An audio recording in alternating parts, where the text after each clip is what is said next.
major new survey has found that Arabs are losing faith in the effectiveness of democracy. Nearly 23,000 people were interviewed across 9 countries in the Middle East by the Arab Barometer Network, a research network based at Princeton University.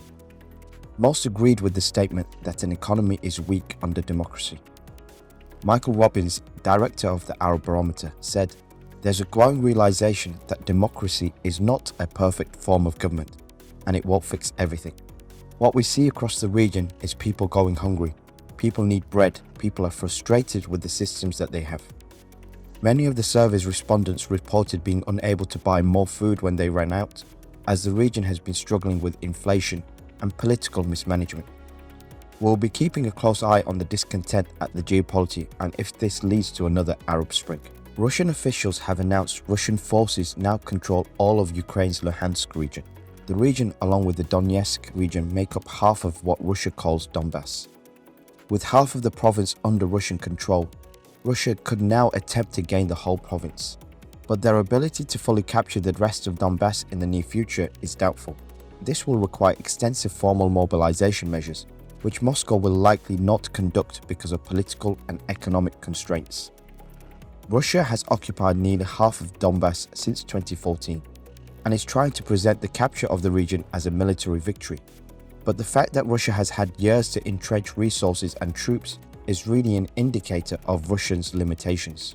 Protesters stormed Libya's parliament building in the eastern city of Tobruk, demonstrating against deteriorating living conditions and political deadlock. Several television channels reported that protesters had managed to penetrate the parliament building and committed acts of vandalism, while media outlets showed images of thick columns of black smoke coming from its perimeter as angry young protesters burned tires.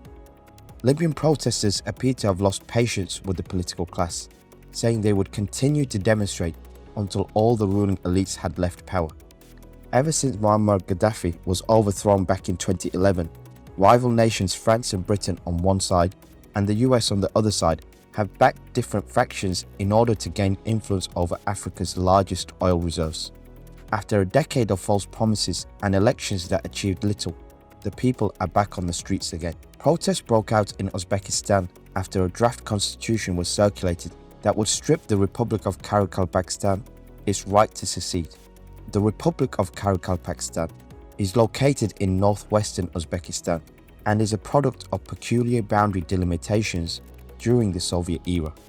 It was part of different republics before it became part of Uzbekistan.